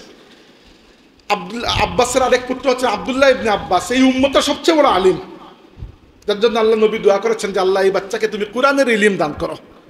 আব্বাস আরেকজন পুত্র হচ্ছেন উবাইদুল্লাহ ইবনে আব্বাস, মক্কার সবচেয়ে বড় ধনী ব্যক্তি, প্রত্যেক দিন 2টা করে উট কুরবানি দিয়ে মানুষকে খাওয়াতেন, এইরকম টাকা ছিল তার, যে ব্যবসায় হাত দিয়েছে সেখানে কোটি হচ্ছে। আরেকজন পুত্র ছিলেন কুসাম ইবনে আব্বাস। কুসাম ইবনে আব্বাস রাদিয়াল্লাহু আনহু অনেক বড় মুজাহিদ ছিলেন, এবং তিনি আল্লাহর রাসূল সাল্লাল্লাহু আলাইহি ওয়াসাল্লামকে ইন্তেকালের পরে গোসল দেওয়া এবং কবরে নামানোর সময় তিনি নিজে উপস্থিত ছিলেন, এবং পরবর্তীতে জিহাদ করে করে তিনি এসে মধ্য এশিয়ার উজবেকিস্তানে শাহাদত বরণ করেছেন। আমি তার জিয়ারত করেছি উজবেকিস্তানে। এরকম আব্বাস রাদিয়াল্লাহু, এবার আব্বাস রাদিয়াল্লাহু আনহু আহলে বাইতের অন্তর্ভুক্ত, তবে ক্যাটাগরি একটু ডিফারেন্ট, অর্থাৎ আল্লাহর নবীর স্ত্রী যারা, এরা যতটুকু আপন, চাচাতো ভাই তো আর এতটুকু না। তো এই 3টা ক্যাটাগরি আছে। তবে আজকে আমার স্পেশাল ক্যাটাগরি হচ্ছেন এই যে 4 জন যাদেরকে চাদরের মধ্যে নিয়ে আল্লাহ নবী দোয়া করেছেন, আল্লাহুম্মা হাউলাই আহলি বাইতি, আল্লাহ এই 4 জন আমার পরিবার, ফাতিমা রাদিয়াল্লাহু আনহা, আলী রাদিয়াল্লাহু আনহু, আল হাসান এবং আল হুসাইন রাদিয়াল্লাহু আনহুমা, এই 4 জন। আল্লাহর নবী কি বলছেন যে তোমাদের জন্য 2টা ভারী জিনিস রেখে যাচ্ছে। একটা হচ্ছে আল্লাহর কিতাব, যার মধ্যে হেদায়ত রয়েছে, যার মধ্যে নূর রয়েছে, আল্লাহর কিতাবকে আঁকড়ে ধরো, অনুসরণ করো, অনেক কিছু। 2 নম্বরে বলেছেন আহলু বাইতি, আমার পরিবার। এবং পরিবারকে আঁকড়ে ধরার কথা বলেন নাই, পরিবারের ক্ষেত্রে এসে আল্লাহ নবী ভিন্ন একটা কথা বলেছেন, বলেছেন উযাক্কিরুকুমুল্লাহ ফি আহলি বাইতি। খেয়াল করো, গুরুত্বপূর্ণ, আমার পরিবারের ব্যাপারে তোমাদেরকে আমি আল্লাহর কথা স্মরণ করিয়ে দিচ্ছি। মানে হচ্ছে আমার পরে আমার পরিবারের সাথে কীরকম আচরণ করবে, আচরণ করার সময় আল্লাহর কথা তোমরা ইয়াদ রাখবে, আল্লাহ দেখছেন। মানে আল্লাহ রাসূল বুঝাচ্ছেন এটা যে কোরআনকে আঁকড়ে ধরবে, আর আমার পরিবারের উপর অত্যাচার করবে না। এটাই তো উদ্দেশ্য। উযাক্কিরুকুমুল্লাহ ফি আহলি বাইতি, আমি আমার পরিবারের ব্যাপারে, আহলে বাইতের ব্যাপারে তোমাদেরকে সতর্ক করে দিচ্ছি, এদের সাথে কিরকম আচরণ করো, তখন আল্লাহর কথা তোমরা স্মরণ রাখবে। আচ্ছা, এই গেল ওই হাদিসটা কোন সময় আল্লাহ নবী বলেছেন? বিদায় হজ থেকে ফেরার পথে 10ম হিজরিতে। এবার আসুন ঠিক 50 বছর পরে কি হয়েছে? 51 হিজরিতে, 61 হিজরিতে, 10ম হিজরিতে এই ঘটনা। আল্লাহ নবী বলেছেন আমার পরিবারের দিকে খেয়াল রাখবে। আর মাত্র 50 বছর পরে 61 হিজরিতে কি হয়েছে? সহিহ বুখারী শরীফের হাদিস, আগেরটা ছিল সহিহ মুসলিম শরীফের হাদিস, এটা সহিহ বুখারী শরীফের হাদিস। আনাস রাদিয়াল্লাহু আনহু বলেছেন যে ইরাকের কুফা শহরের গভর্নর উবাইদুল্লাহ ইবনে জিয়াদ, তার সামনে একটা প্লেটের মধ্যে রাসূলুল্লাহ সাল্লাল্লাহু আলাইহি ওয়াসাল্লামের নাতি হুসাইন রাদিয়াল্লাহু আনহুর কাটা মাথা মুবারক উপস্থিত করা হলো। উতিয়া উবাইদুল্লাহ ইবনে জিয়াদ বিরাসিল হুসাইন আলাইহিস সালাম, তিনি বলছেন হুসাইন আলাইহিস সালামের কাটা মাথা উবাইদুল্লাহ ইবনে জিয়াদের সামনে উপস্থিত করা হলো। উবাইদুল্লাহ ইবনে জিয়াদ ছিল ইয়াজিদের কি বলবো ডান হাত। আছে না কিছু বড় বড় পলিটিশিয়ানদের ছেলা চামুন্ডা থাকে না, এই ইয়াজিদের 1 নম্বর শক্তি ছিল উবাইদুল্লাহ ইবনে জিয়াদ। এরপরে ফাজউইলা ফি তাসতিন ফাজআলা ইয়ানকুসু, এবং উবাইদুল্লাহ ইবনে জিয়াদ একটা লাঠি দিয়ে হুসাইন রাদিয়াল্লাহু আনহুর কাটা মাথা মুবারকের মধ্যে খুঁচাখুচি করছিল এবং অত্যন্ত বেয়াদবির সুরে কিছু কথা বলল, উপহাস করে, ঠাট্টা বিদ্রুপ করে। আনাস রাদিয়াল্লাহু আনহু যখন এই হাদিস বয়ান করছেন, তখন আনাস রাদিয়াল্লাহু আনহুর বয়স প্রায় 90 উপরে। তিনি বৃদ্ধ হয়ে সোজা হয়ে হাঁটতে পারেন না, লাঠি ভর দিয়ে এরকম একটু কুচু হয়ে হাঁটেন। কিন্তু যেই মাত্র তিনি দেখলেন যে উবাইদুল্লাহ ইবনে জিয়াদ হুসাইন রাদিয়াল্লাহু আনহুর মাথা মুবারকের সাথে বেয়াদবি করছে, এই বৃদ্ধ ব্যক্তি তিনি আর কুচু হয়ে থাকতে পারলেন না। তিনি রাগে, প্রচণ্ড রাগে সোজা হয়ে দাঁড়ালেন এবং ধমক দিয়ে বললেন, যদিও ধমক দিয়ে বলা তখন সম্ভব নয়, কারণ এরা এত জালিম, ইয়াজিদের পুরো এস্টাবলিশমেন্ট, যে এদের বিরুদ্ধে কোনো কিছু বললে এরা আল্লাহর নবীর নাতিকে হত্যা করতে পেরেছে, আপনি তো কিছুই না। তো তিনি এরপরেও বললেন যে ফাকালা আনাস কানা আশবাহুম বিরাসূলিল্লাহি সাল্লাল্লাহু আলাইহি ওয়া জিয়াদ, যার মাথা মুবারকে তুই খুচাখুচি করছিস, যার কাঠা মাথা নিয়ে তুই ঠাট্টা বিদ্রুপ করছিস, তুই জেনে রাখ এই চেহারা মুবারক আল্লাহর রসুলের চেহারা মুবারকের মতো। অর্থাৎ হুসাইনের চেহারার সাথে সবচেয়ে বেশি যদি কারো চেহারার মিল থেকে থাকে, তাহলে তোমার আমার নয়, হুসাইনের নানা মুহাম্মদুর রাসূলুল্লাহ সাল্লাল্লাহু আলাইহি ওয়াসাল্লামের চেহারা মুবারকের মিল ছিল হুসাইনের চেহারার সাথে। এবার আমার প্রশ্ন হচ্ছে আপনাদের কাছে, আমি কারবালার নিয়ে কখনো পুরো ঘটনা কোনো জায়গায় খুলে বলিও না, কারণ এত লম্বা ঘটনা, এগুলো সম্ভব নয়। ইতিহাসের বইটই এগুলো আপনারা খুঁজলে কারবালার ঘটনা মোটামুটি পেয়ে যাবেন। আমি আপনাকে গুরুত্ব বুঝাচ্ছি, যেহেতু আপনারা লিখেছেন আশুরা তাৎপর্য বুঝাচ্ছি যে দেখেন 50 বছর আগে আল্লাহর নবী সাল্লাল্লাহু আলাইহি ওয়াসাল্লাম বললেন যে আমার পরে আমার পরিবারের দিকে তোমরা খেয়াল রাখবে, আর আমরা এমন খেয়াল রাখলাম মাত্র 50 বছর পরে, কোনো কাফির নয়, এই উম্মতের কিছু মানুষ আল্লাহর রসুলের পরিবারের প্রায় 19 জন সদস্যকে কারবালার ময়দানে প্রায় জবাই করে হত্যা করে ফেলল। বুঝতে পেরেছেন বিষয়টা গুরুত্ব কি জন্য? যদি মনে হতো যে হুসাইন রাদিয়াল্লাহু আনহু গেছেন রোমান সাম্রাজ্যের সাথে যুদ্ধ করতে বা পারস্য সাম্রাজ্যের সাথে যুদ্ধ করতে, ওখানে শহীদ হয়ে গেছেন, কোনো সমস্যা নেই, ওখানে কত সাহাবী শহীদ হচ্ছেন, জিহাদে গেলে তো আপনি শহীদ হবেনই। কিন্তু ইয়াজিদ বা তার বাহিনী এরা তো আর মানে ভেতরে ইমান থাকুক না থাকুক, নামে তো মুসলমান, নাইলে তো মুসলমানের খলিফা তো সে হতে পারতো না, মানে মুসলমানদের শাসক তো ছিল, হে যেভাবেই হোক না কেন, জোর জবরদস্তি হয়ে যাক, এরপরও তো মুসলমানের শাসক ছিল। তো মুসলমান উম্মতে মুহাম্মদী কি কারণে এইরকম অধঃপতনে গেল যে আল্লাহর রাসূলের কথাকে আমরা এতটুকু মানে অবমূল্যায়ন করলাম, যে আল্লাহর নবী সাল্লাল্লাহু আলাইহি ওয়াসাল্লাম বলে গেলেন 50 বছর আগে যে আমার পরিবারের দিকে খেয়াল রেখো, আর আমরা এই উম্মতের কিছু মানুষ, কাফির না নয়, ইহুদি খ্রিস্টান নয়, আরবের মুশরিক নয়, মুসলমান নামদারি কিছু মানুষ, ইয়াজিদের সেনাবাহিনীতে কোনো কাফির ছিল না। 8000 সেনাবাহিনী যারা কারবালা যুদ্ধ করেছে, হুসাইন রাদিয়াল্লাহু বিরুদ্ধে সবাই তো নামে তো মুসলমান, এবং রেকর্ডের হিস্টোরি হচ্ছে এরা যুদ্ধের পরে গিয়ে আসরের নামাজটাও পড়েছে। হুসাইন রাদিয়াল্লাহু আনহুকে হত্যা করার পরে এরা আসরের নামাজও পড়েছে। এবং একজন কবি বড় সুন্দর করে বলেছেন যে বড় আশ্চর্যের ঘটনা, যারা হুসাইনকে আসরের আগে শহীদ করে আসলো বা মাগরিবের আগে যে কোনো সময়, এরপরে এসে নামাজ পড়েছে। নামাজের তাশাহুদের বৈঠকে বসে আত্তাহিয়াত পড়ার পরে সে দুরূদ শরীফ পড়ছে না, দুরূদ শরীফ তো পড়াই লাগবে। আল্লাহুম্মা সাল্লি আলা মুহাম্মদ ওয়া আলা আলি মুহাম্মদ, আল্লাহ মুহাম্মদ এবং মুহাম্মদের পরিবারের উপর তুমি শান্তি বর্ষণ করো। আর একটু আগে তুমি নিজে মুহাম্মদ সাল্লাল্লাহু আলাইহি ওয়াসাল্লামের পুরো পরিবারকে হত্যা করে এসেছো। মানে এটা বড় আশ্চর্যের বিষয় যে নিজের হাতে আল্লাহ রসুলের পরিবারের, কারবালায় শহীদ হয়েছেন মোট ৭২ জন, এর মাঝে আল্লাহ নবী সাল্লাল্লাহু আলাইহি ওয়াসাল্লামের পরিবারের সদস্য হচ্ছেন ১৯ জন, আল্লাহ নবীর সাহাবী ৪ জন, আর বাকি এরা তাবেঈ। কেউ কেউ হুসাইন রাদিয়াল্লাহু খাদিম, কেউ সহচর সঙ্গী ইত্যাদি ইত্যাদি মিলিয়ে সব কিছু মিলিয়ে ৭২ জন পুরুষ। নারীদেরকে তারা হত্যা করে নাই, বন্দী করেছে। তো আল্লাহর নবী সাল্লাল্লাহু আলাইহি ওয়াসাল্লামের উম্মত দাবিদার তুমি, আর একটু আগে আল্লাহর রসুলের পুরো পরিবারকে তুমি জবাই করে এসেছো, আর এসে এখনো পড়তেছো যে আল্লাহ মুহাম্মদ সাল্লাল্লাহু আলাইহি ওয়াসাল্লামের পরিবারের উপর তুমি রহমত বর্ষণ করো। কেমন কথা এটা? তো আমার এখানে কারবালা নিয়ে মূল ইন্টারেস্টটা এই জায়গায় যে এই উম্মত কিভাবে এত মানে কি বলবো নিমক হারাম হয়ে গেল, যাদের জন্য আল্লাহ রসুল সাল্লামের হাদিসগুলো ভেতরে আমাদের সবার আলোড়ন জাগানো উচিত। আল্লাহ নবীর কথা বিশেষ কিছু হাদিস রয়েছে যেগুলো আমার মনের মধ্যে একটা আলোড়ন সৃষ্টি করে। এর মধ্যে একটা হাদিস আছে, আল্লাহ নবী ইসলাম বলেছেন যে আমার বিষয়টা হচ্ছে, আল্লাহ নবী নিজের কথা বলেছেন যে আমার অবস্থাটা হচ্ছে এরকম যে তোমরা জাহান্নামের দিকে চলে যাচ্ছ, আর আমি তোমাদেরকে কোমরে ধরে, তোমাদের কোমরের মধ্যে ধরে টেনে টেনে জান্নাতের দিকে নিয়ে আসছি।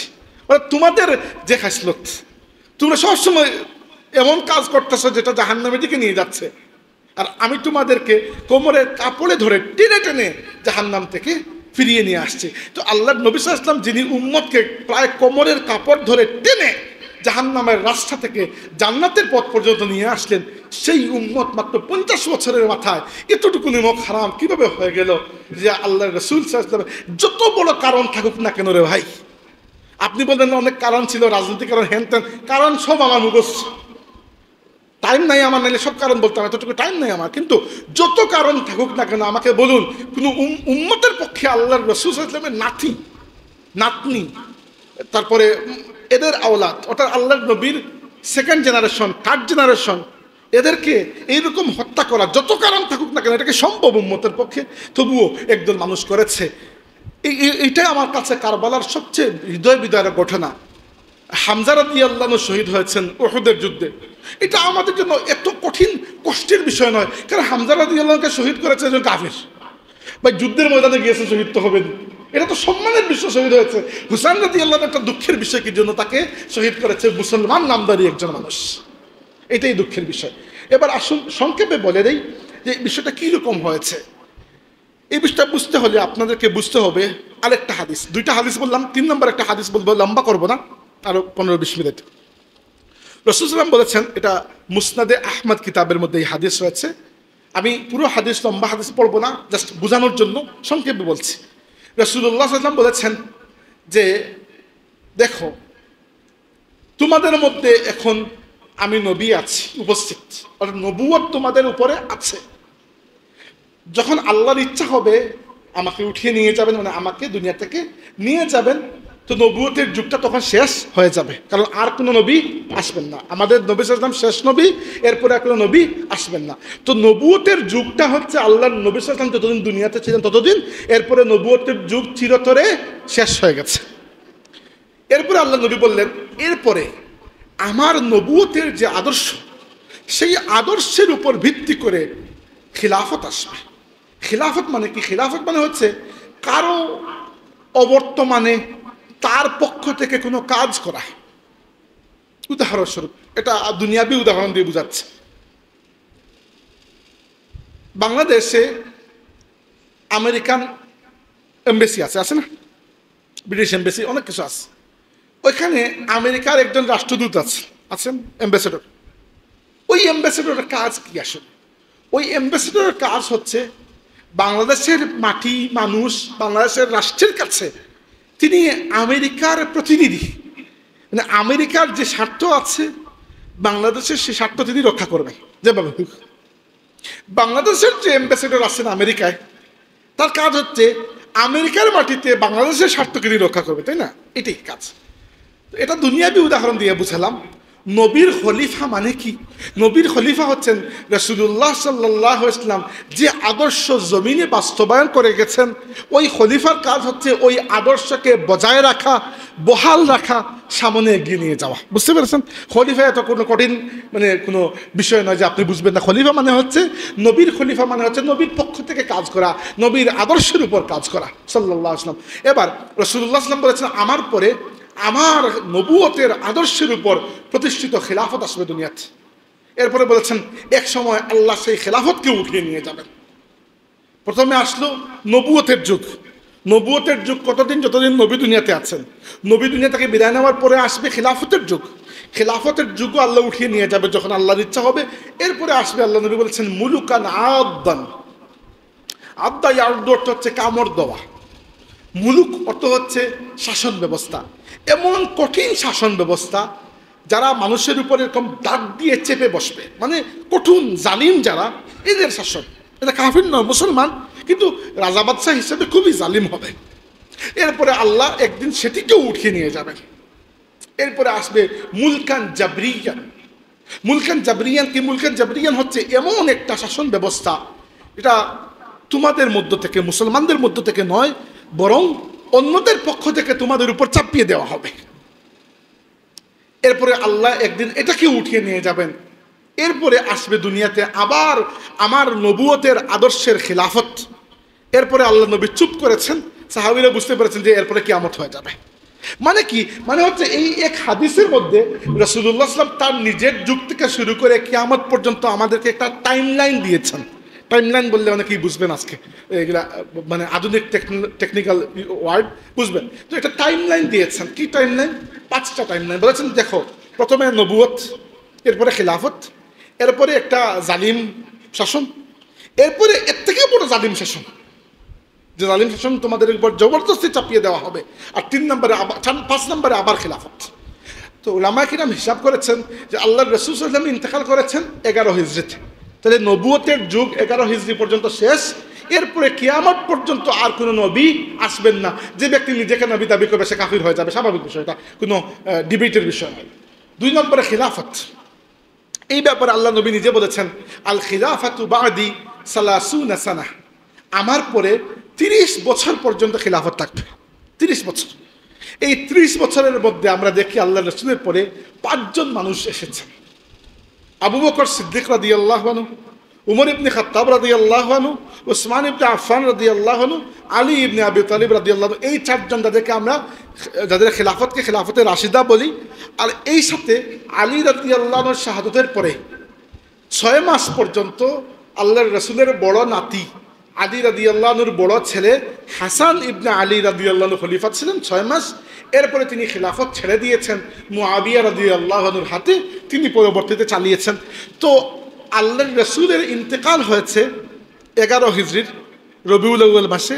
আর হাসান রাদিয়াল্লাহু আনহু যখন খেলাফত হাত থেকে ছেড়ে দিয়েছেন তখন ছিল 41 হিজরির রবিউল আউয়াল মাস। তাহলে হাসান রাদিয়াল্লাহু আনহুর ওই 6 মাসকে হিসাব করলে মানুষ ঢুকিয়ে দেন, এই জন্য আলাদা হিসাব করা হয় না। তাই আমরা খলিফায়ে রাশিদ বলতে 4 জনকেই চিনি, আবু বকর, ওমর, ওসমান, আলী। ঠিক আছে, এই 4 জনই। কিন্তু ওই 30 বছর যেটা আল্লাহ নবী বলেছেন সেটা হিসাব করতে হলে হাসান রাদিয়াল্লাহু আনহুর 6 মাসকেও হিসাব করতে হয়। বুঝতে পেরেছেন? তাইলে এই 30 বছর আমরা পেলাম এমন শাসন ব্যবস্থা যেটা আল্লাহর রাসূলের আদর্শের উপর একেবারে 100% আল্লাহর নবীর আদর্শের উপর প্রতিষ্ঠিত। এরপরে আমরা পেলাম মুলকান আদা, দাঁত দিয়ে কামড় দিয়ে শাসন করা। দাঁত দিয়ে কামড় দিয়ে শাসন করা বুঝেন? শাসক মুসলমান কিন্তু বড় জালিম। সব মুসলমান তো আর আবু বকর উমর নয়, এটা তো আমরাও জানি। কত শাসক পৃথিবীতে আছেন যারা মুসলমান হলেও কতটুকু জালিম, অনাচারী, দুর্বিচার। তো এই শাসন ব্যবস্থা কারা? এই শাসন ব্যবস্থা হচ্ছে হাসান রাদিয়াল্লাহু খেলাফত ছেড়ে দেওয়ার পরে ক্ষমতা চলে গেল আল্লাহর নবীর সাহাবী হযরত মুআবিয়া রাদিয়াল্লাহু আনহুর হাতে। মুআবিয়া রাদিয়াল্লাহু আনহুর শাসন আমল ভালো ছিল। ইসলামের পক্ষে মুসলিম উম্মতের জন্য অনেক খেদমত, অনেক কাজ তিনি করেছেন। কিন্তু তারপরে মুআবিয়া রাদিয়াল্লাহু আনহুর পরে মুআবিয়া রাদিয়াল্লাহু আনহু যেভাবেই যে কারণেই হোক না কেন তার পুত্র ইয়াজিদের কাছে ক্ষমতা হস্তান্তর করে দিলেন। আর সেখান থেকে একটা অন্ধকার যাত্রা শুরু হলো।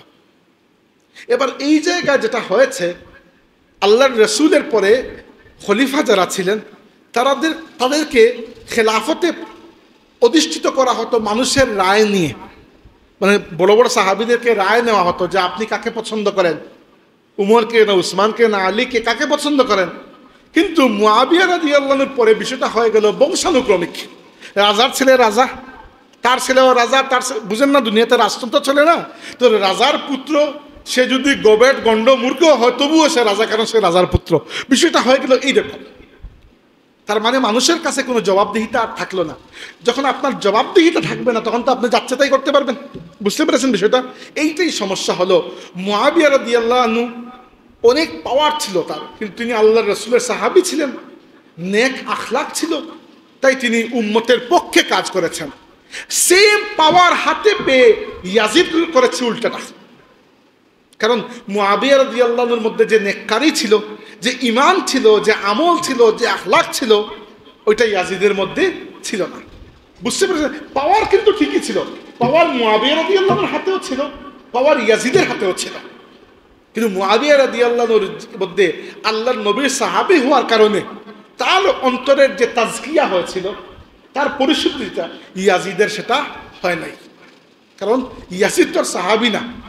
অনেকে মনে করে ইয়াজিদ সাহাবীরা, ভুল কথা। রাসূলুল্লাহ সাল্লাল্লাহু আলাইহি ওয়াসাল্লামের ইন্তেকাল হয়েছে 11 হিজরিতে, এটা বারবার বলছি আপনাদের জন্য টাইমলাইন মিলাইতে পারেন। আল্লাহর নবী সাল্লাল্লাহু দুনিয়া থেকে বিদায় নিয়েছেন 11 হিজরিতে, ইয়াজিদের জন্ম হয়েছে 26 হিজরিতে। রাসূলুল্লাহ ইন্তেকালের অনেক পরে, উমর রাদিয়াল্লাহু আনহু খিলাফতকালে সম্ভবত ইয়াজিদের জন্ম হয়েছে। তো ইয়াজিদ সাহাবী নয়, ওটা খুলে দেন। তো যেটা বলছিলাম যে পাওয়ার, উমর রাদিয়াল্লাহু আনহুর হাতে তো অনেক পাওয়ার ছিল, এবং আসলেই উমর রাদিয়াল্লাহু আনহু মসজিদে নববী শরীফে বসে এক হাতে দুনিয়া অর্ধেক পৃথিবী শাসন করেছেন। তো সেই অর্ধেক পৃথিবী শাসন করার সময় তিনি এতটুকু কনফিডেন্ট ছিলেন, তিনি নিজে বলতেন, মদিনায় বসে বলতেন যে ইরাকের ফুরাত নদীর কিনারায় যদি একটা কুকুর না খেয়ে মারা যায় তাহলে কিয়ামতের দিন উমর জিম্মাদার হবে আল্লাহর কাছে। মানে আপনার নিজের উপর কতটুকু বিশ্বাস থাকলে আপনি এটা বলতে পারেন। তার মানে আপনি নিশ্চিতভাবে জানেন যে আপনি সুশাসন করছেন, দুঃশাসন করছেন না। এই পাওয়ারটা, একই পাওয়ার ছিল মুআবিয়া রাদিয়াল্লাহুর হাতে। তার সময় উম্মত অনেক এলাকা বিজয় করেছে। আর একই পাওয়ার গেছে যখন ইয়াজিদের হাতে। পাওয়ার খারাপ নয়, মানুষ খারাপ হয়। বুঝতে পেরেছেন? পাওয়ার তো মুআবিয়ার হাতেও ছিল, ইয়াজিদের হাতেও ছিল, কিন্তু মুআবিয়া ইয়াজিদ নন, ইয়াজিদ তার বাপের মতো হতে পারে নাই। এটাই হচ্ছে আসল ফ্যাক্ট। এবার বিষয় যেটা হচ্ছে, ইয়াজিদকে শাসন ব্যবস্থায় অধিষ্ঠিত করা, এই বিষয়টা একটা রাজনৈতিকভাবে একটা বলা যায় অসুন্দর সিদ্ধান্ত ছিল।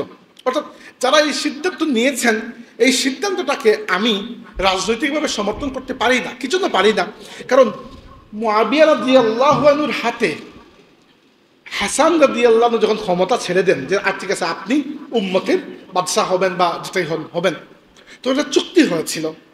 সেই চুক্তির মধ্যে প্রথম শর্ত ছিল যে আপনি এবং আপনার পরবর্তীতে যারাই মুসলমানদের শাসন ব্যবস্থা গ্রহণ করবেন তারা আল্লাহর কিতাব, আল্লাহর রসুলের সুন্নত এবং খুলাফায়ে রাশিদিনের সুন্নতের উপর শাসন করতে হবে। প্রথম এইটাই হচ্ছে মূল। আসলে ইয়াজিদ ওই জায়গা থেকে সরে গিয়েছিল।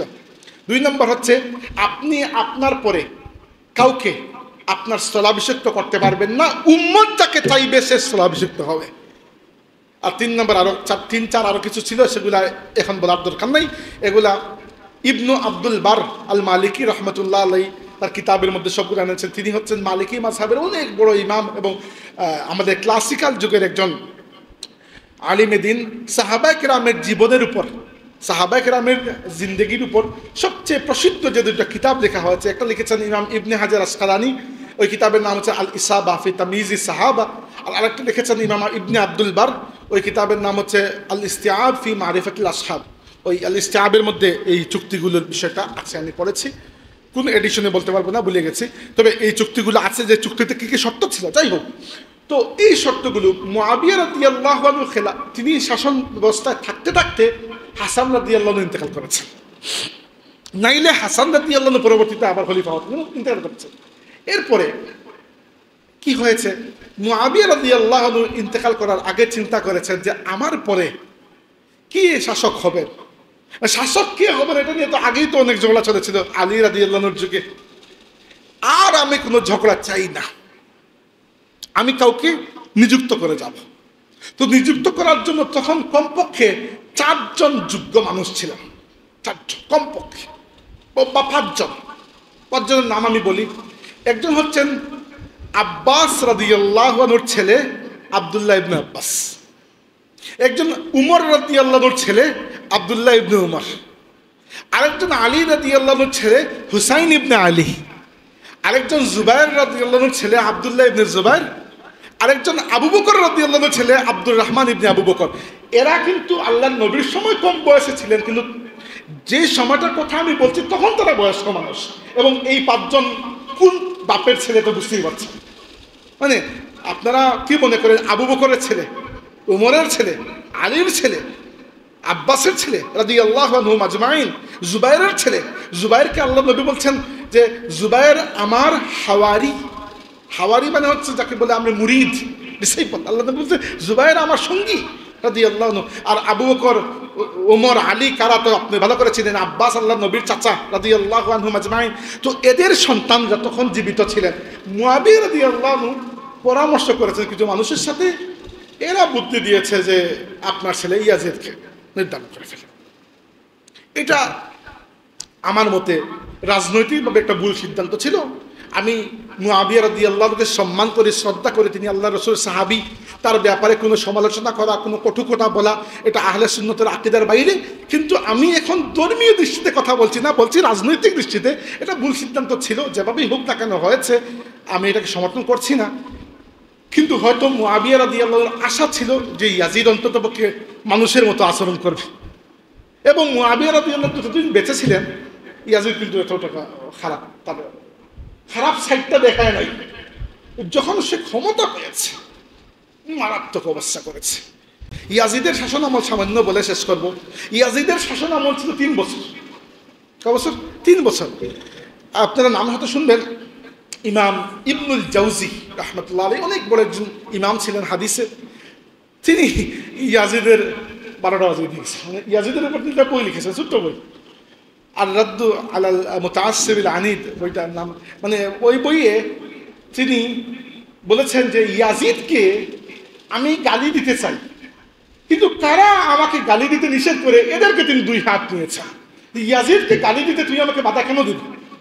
তো তিনি লিখেছেন যে ইয়াজিদের শাসন আমল ছিল কয় বছরের? 3 বছরের।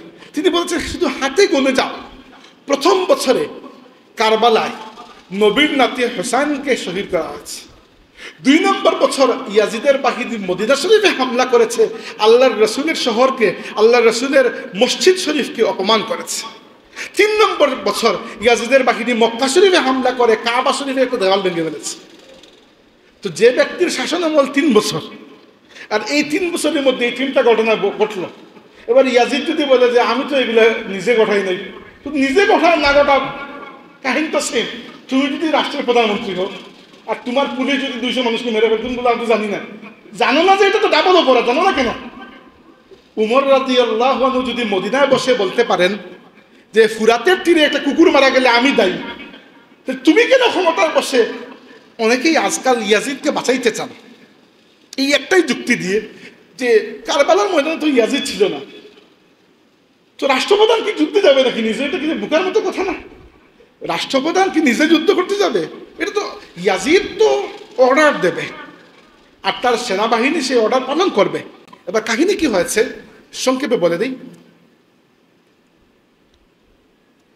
আব্দুল্লাহ ইবনে আব্বাস এবং আব্দুল্লাহ ইবনে উমর রাদিয়াল্লাহু আনহুমা তারা খুবই নন পলিটিক্যাল ছিলেন, আলিম এবং জাহিদ আবিদ টাইপের, সবসময় আল্লাহর ইবাদত বন্দেগী এগুলোতে তারা আরাম পেতেন।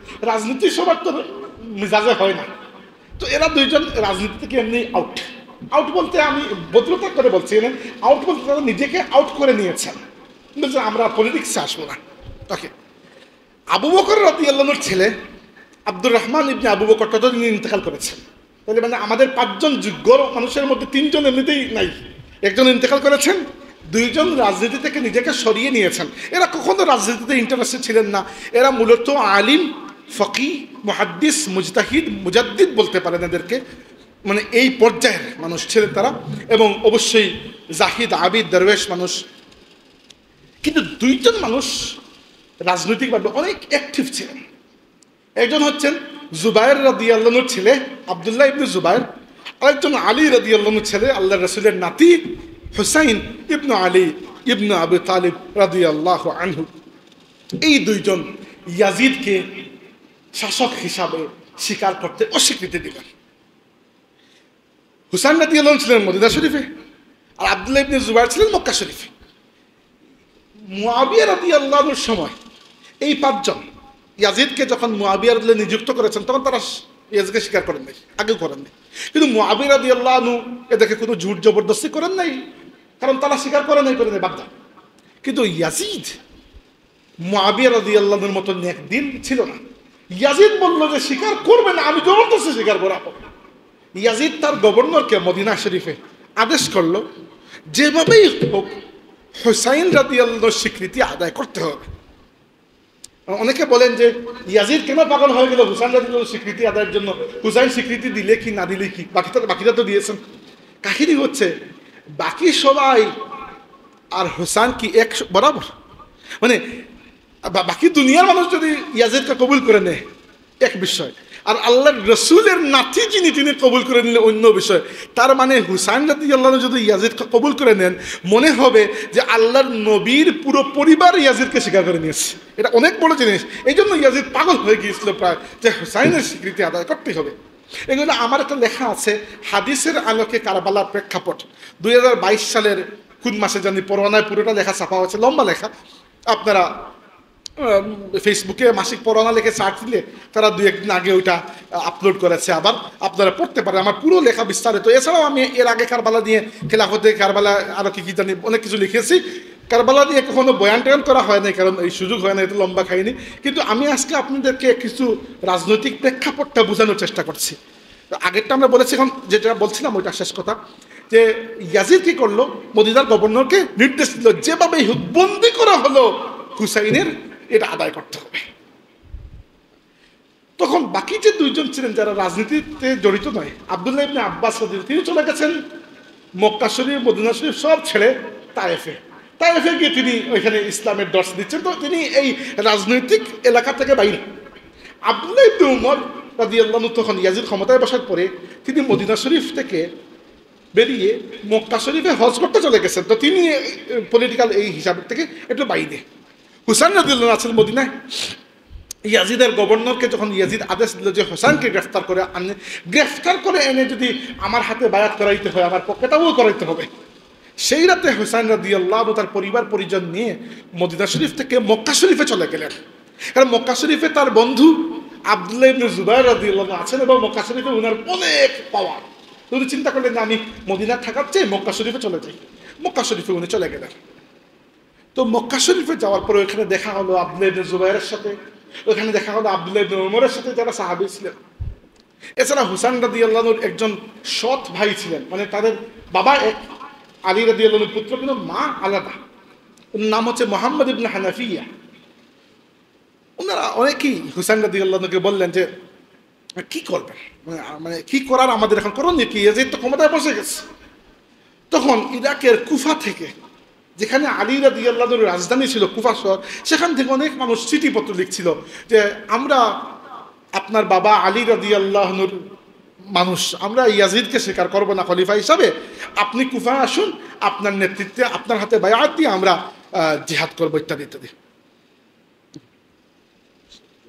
জি আগুইতাম।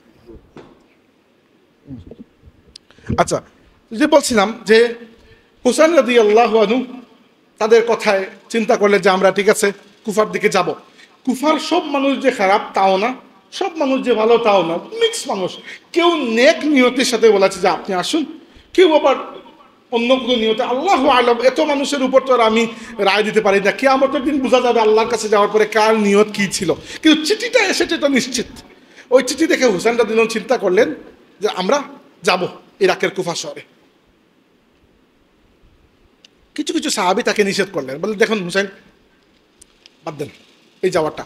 কারণ দেখেন অনেক মারামারি রাজনীতি নিয়ে আগেও হয়েছে, আপনার বাবার সময়, আলী রাদিয়াল্লাহু আনহুর সময়, আপনার ভাই হাসানকেও বিষ প্রয়োগ করা হয়েছে। কে করেছে না করেছে ওইটা লম্বা কাহিনী, বাদ দেন। তো আপনি আবার গিয়ে ওইসবে পড়বেন, আমরা আপনাকে হারাবো, এটা বাদ দেন, তারা চালাচ্ছে চালাক। কিন্তু এখন দেখেন যারা বলেছেন তারা কিন্তু হুসাইন রাদিয়াল্লাহু আনহু মায়ায় বলেছেন। কিন্তু হুসাইন রাদিয়াল্লাহু আনহুর চিন্তা ছিল, তিনি মুজাহিদ মানুষ ছিলেন। মুজাহিদ মানুষের চিন্তা হচ্ছে কি যে আমি থাকতে এই অন্যায় আমি হতে দেব না। যারা যে সকল সাহাবীরা হুসাইনকে বলেছেন যে হুসাইন আপনি যাবেন না, বাদ দেন, তারাও নেক দিল মানুষ, তারাও আল্লাহর নবীর নাতির মায়ায় বলেছেন। আর হুসাইন হচ্ছেন তার নানার নাতি, হুসাইন হচ্ছেন আলীর পুত্র, আলী শের খুদার পুত্র রাদিয়াল্লাহু আনহুমা। তিনি বলেছেন যে না, তার চিন্তা ছিল যে আমার নানার যে আদর্শ, সেই আদর্শকে বাদ দিয়ে আজকে রাজতন্ত্র, রাষ্ট্র ব্যবস্থায় রাজতন্ত্র এবং জুলুমবাজি এক ধরনের রাজতন্ত্র প্রতিষ্ঠা করা হয়েছে।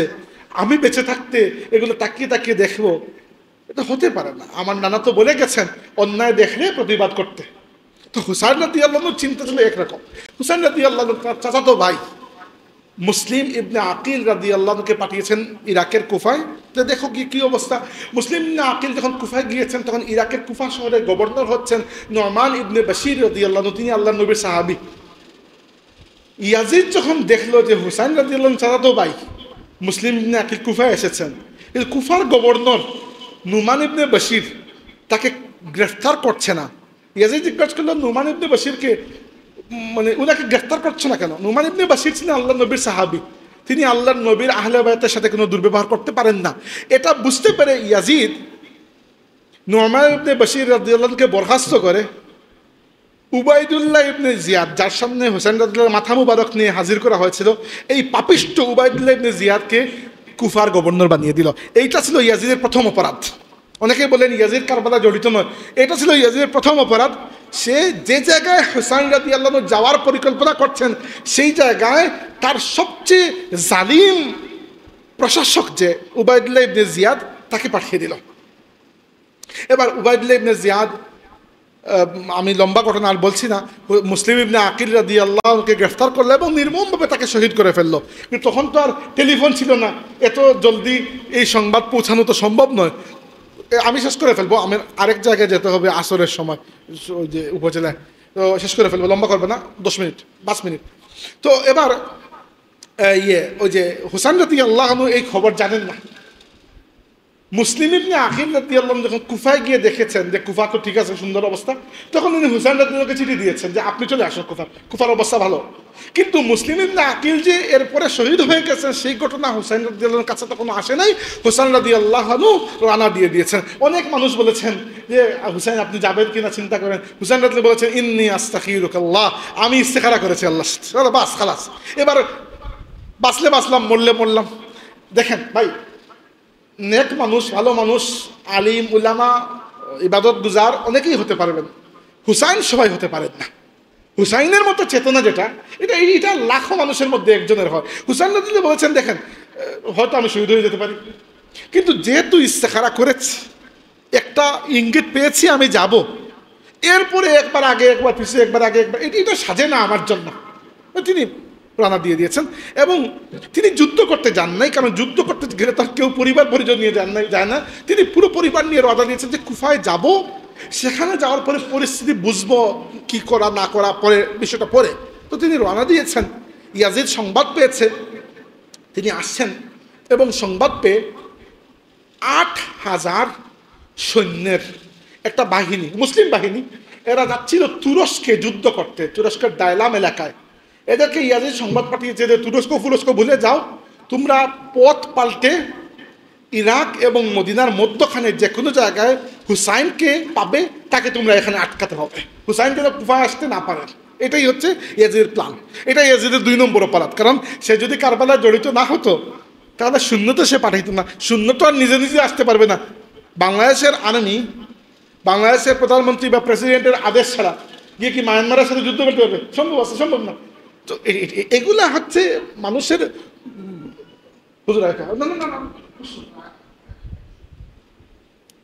তো এটা হচ্ছে বুকার মতো কথা যে জড়িত না। জড়িত না হলে আপনি সেনাবাহিনী পাঠাইছেন কেন, তাই না? সেনাবাহিনী পাঠাইতে আপনি বলতে পারবেন না যে আমি জড়িত, জানতাম না। তো এই 8,000 সৈন্যের বাহিনী কোনো কোনো জায়গায় বলা হয়েছে আরও কম আছে, কম হলে কম, বেশি হলে বেশি। তো এরা রওনা দিয়েছেন এবং ইরাকের আগে, মানে ইরাকের মধ্যেই কুফার আগে কারবালা নামক প্রান্তর, কারবালা প্রান্তরটা ফুরাত নদীর কিনারে, ওইখানে ওই 8,000 সৈন্যের যে বাহিনী, ওইটা হুসাইন রাদিয়াল্লাহুর পুরো গ্রুপকে আটকে দিয়েছে। হুসাইন রাদিয়াল্লাহুর গ্রুপে মানুষ ছিলেন ম্যাক্সিমাম পুরুষ নারী মিলিয়ে 150 জন। পুরুষের সংখ্যা 72-73 জন মাত্র, 73 জন ধরেন, বাকিটা নারী। মানে এরা তো যোদ্ধা নয়, কারণ 150 মানুষ নিয়ে তো কেউ যুদ্ধে যায় না। আর অর্ধেক নারী নিয়ে আপনি কিসের যুদ্ধ? হুসাইন রাদিয়াল্লাহু অ্যাকচুয়ালি যুদ্ধের নিয়তে যাচ্ছিলেন না, তিনি যাচ্ছিলেন কুফা, ঠিক আছে, কিন্তু এটা যুদ্ধের জন্য যান নাই। যাই হোক, তো এই 8,000 যে বাহিনী, এই বাহিনীর প্রধান ছিল ওমর ইবনে সাদ বা আমর ইবনে সাদ, তার নাম ছিল।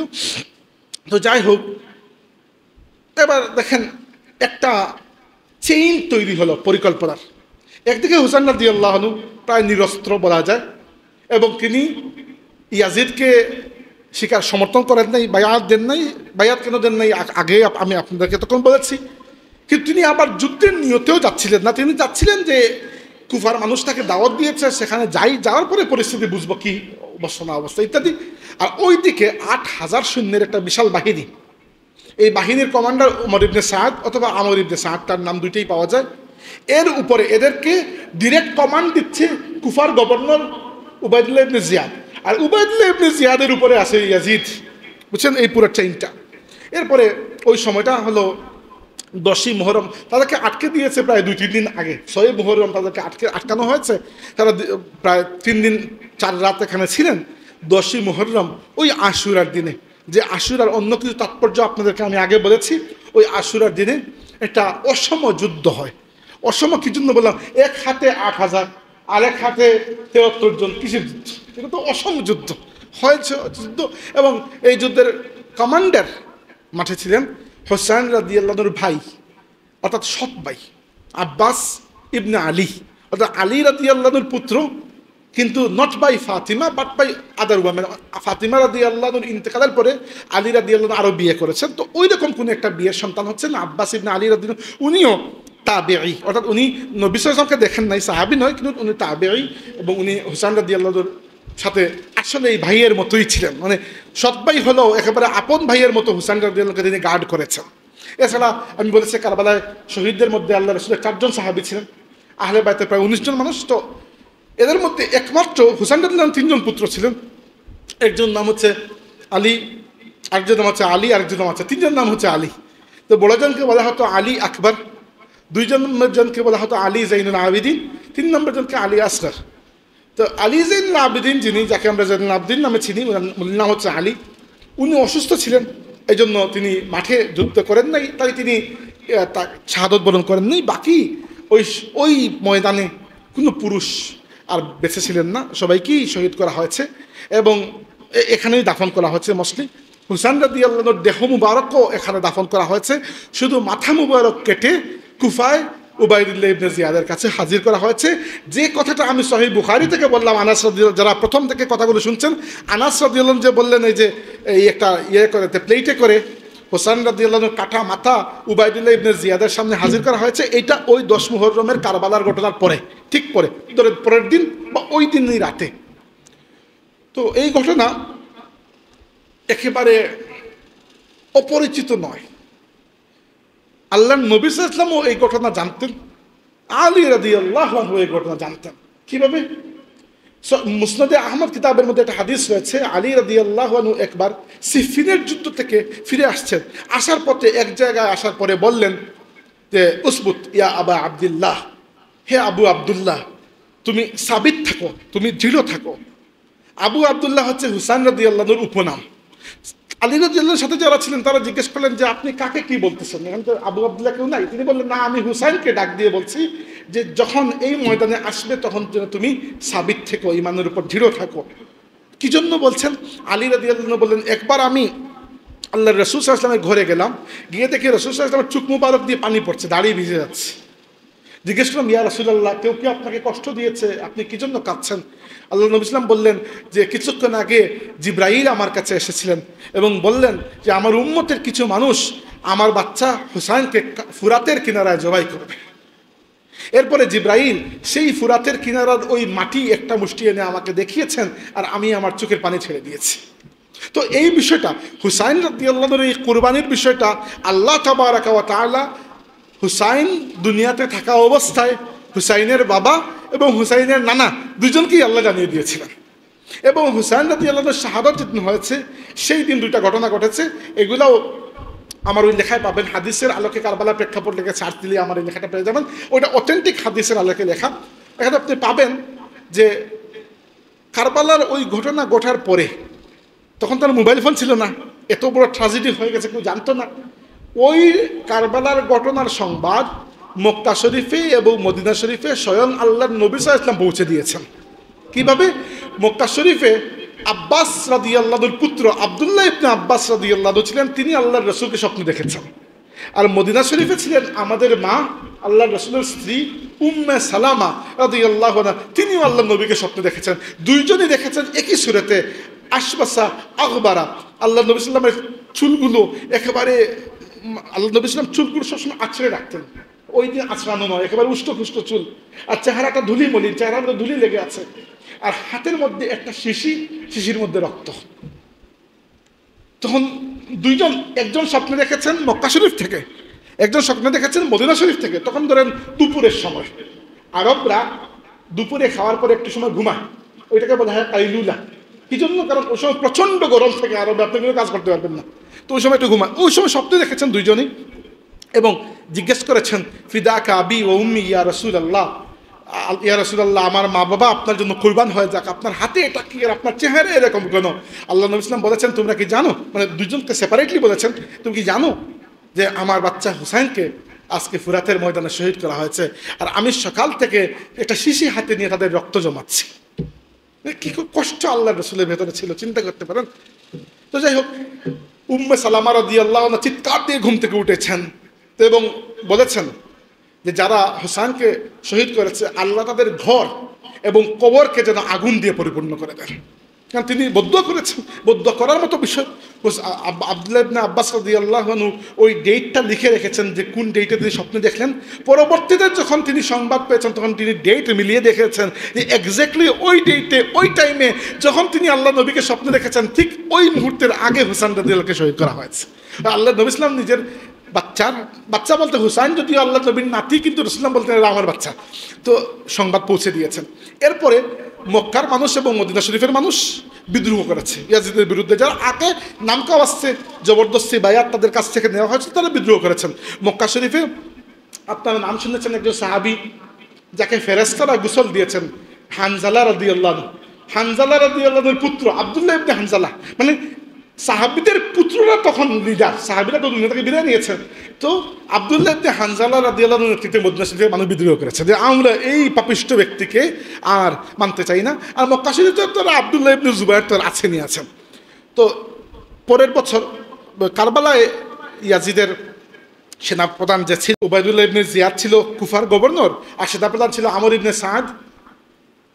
আর হুসাইন রাদিয়াল্লাহু আনহুকে এক্স্যাক্টলি শহীদ যে ব্যক্তি করেছে তার নাম ছিল শিমর ইবনে জুল জাওশান। শিমর নামটা একটু ডিফারেন্ট, একটু ফার্সি টাইপের নাম, শিমর ইবনে জুল জাওশান। আর আরেকটা ব্যক্তি ছিল সিনান ইবনে আনাস, আরও কি কি জানি নাম দিয়ে কী করবেন, মানে শহীদ করা হয়েছে।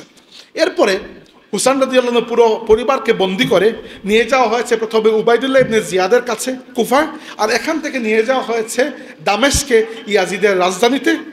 কয়েকদিন তারা ওইখানে বন্দী অবস্থায় ছিলেন। এরপরে ইয়াজিদ তাদেরকে মদিনা শরীফে পাঠিয়ে দিয়েছে, মানে আর কাউকে শহীদ করে নাই, এটাকে পাঠিয়ে দিয়েছে।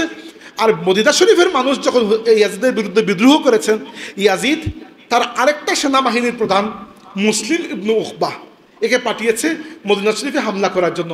এবং 3 দিনের জন্য ইয়াজিদ ঘোষণা দিয়েছে যে মদিনা শরীফ যে হারাম শরীফ ওইটাকে আমি খুলে দিলাম, মদিনা এখন থেকে হালাল, তোমরা যা ইচ্ছা করতে পারো। নাউজুবিল্লাহ।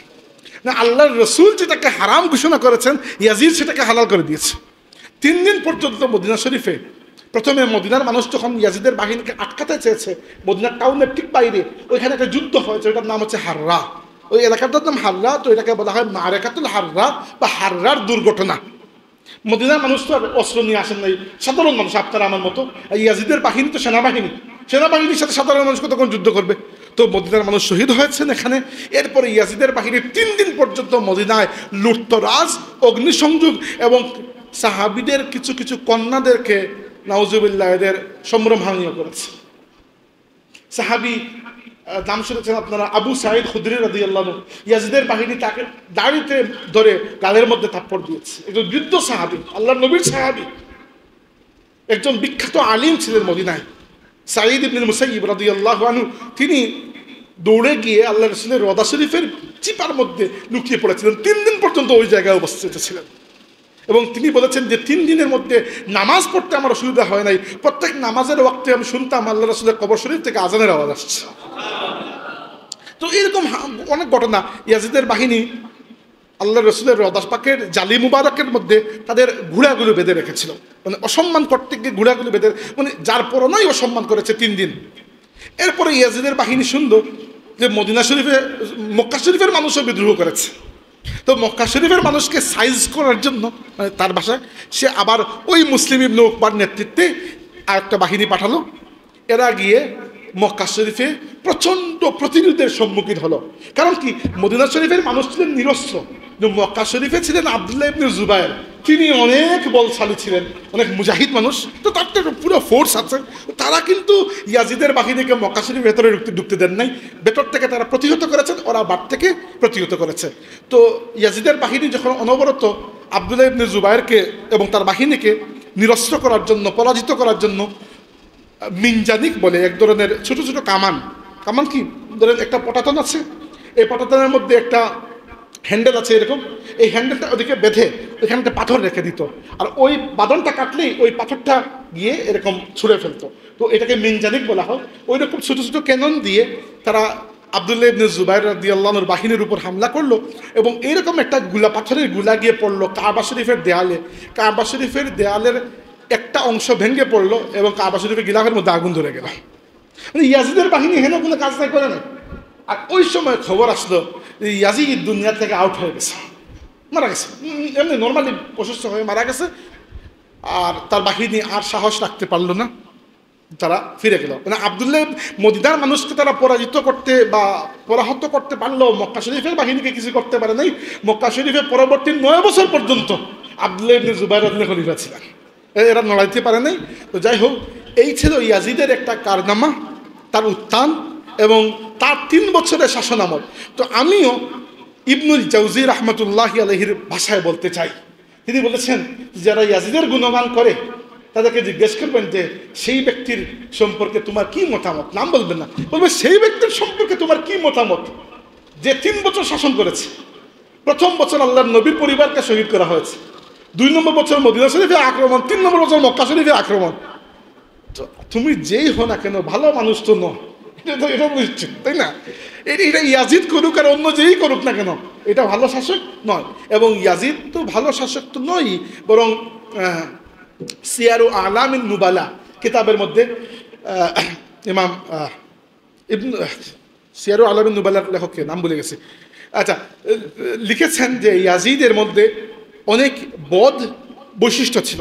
এর মধ্যে একটা ছিল, যে এগুলো বলার দরকার নেই, কারণ ইয়াজিদ ভালো মানুষ কি খারাপ মানুষ এটা দিয়ে আমার কিছু যায় আসে না। আমার যায় আসে সে অ্যাকচুয়ালি শাসক হওয়ার পরে কি করেছে।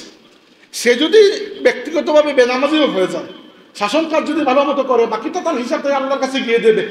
কিন্তু শাসন ব্যবস্থায় সে যদি তাহাজ্জুদ গুজারও হয়, আর শাসন ব্যবস্থায় বসে যদি সে নবীন নাতিকে শহীদ করে ফেলে, ওইরকম তাহাজ্জুদ গুজার তৈরি করে ওটা কি, তাই না? তো বিষয়টা হচ্ছে কারবালার ঘটনা এত হৃদয় বিদারক কেন? মূলত 2টা কারণে।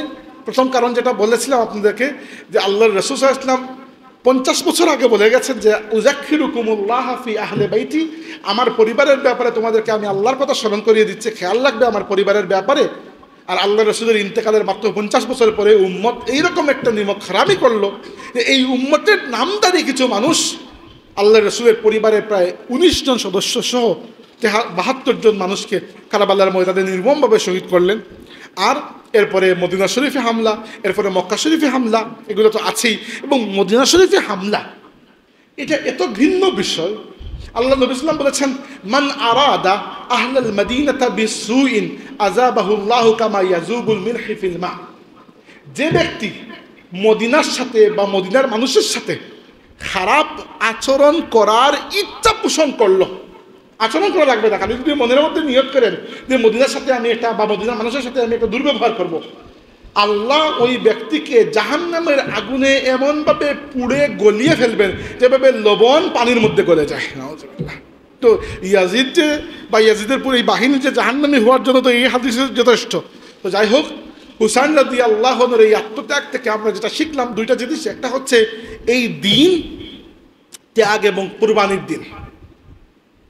এই দিনের কুরবানি শুরু হয়েছিল, এই ইসলামের কুরবানি শুরু হয়েছিল পিতা ইব্রাহিম আর পুত্র ইসমাইলের মাধ্যমে। হ্যাঁ, পিতা ইব্রাহিম তার পুত্র ইসমাইলকে কুরবানি করা লাগে নাই, আল্লাহ রাব্বুল আলামিন কুরবানি ছাড়াই কুরবানিকে কবুল করে নিয়েছেন। ২ নম্বর কুরবানি আল্লাহর নবীর দাদা আব্দুল মুত্তালিব আল্লাহর কাছে ওয়াদা করেছেন, আল্লাহ জমজমের কূপটা হারিয়ে গেছে, ওইটা যদি আমি পেয়ে যাই তুমি আমাকে খুঁজ দিয়ে দাও, আমার সবচেয়ে প্রিয় সম্পদ তোমার রাস্তায় কোরবানি করব। যখন আল্লাহ স্বপ্নে ওইটা দেখিয়ে দিলেন ওই জমজমের কূপটা, তখন তিনি তার প্রিয় পুত্র আব্দুল্লাহকে, আল্লাহ রসুলের বাবা আব্দুল্লাহকে কুরবানি করার ইচ্ছা পোষণ করলেন, কারণ তার সবচেয়ে প্রিয় ছিলেন তার পুত্র আব্দুল্লাহ। মক্কার মানুষ বললেন যে আমাদের ভাই আব্দুল্লাহকে আমরা কুরবানি হতে দেব না, এর পরিবর্তে আমরা ১০০ উট আল্লাহর রাস্তায় ফিদিয়া দিয়ে দিচ্ছি। তো আব্দুল্লাহকেও আল্লাহ রাব্বুল আলামিন ১০০ উটের বিনিময়ে কুরবানি থেকে বাঁচিয়ে নিলেন।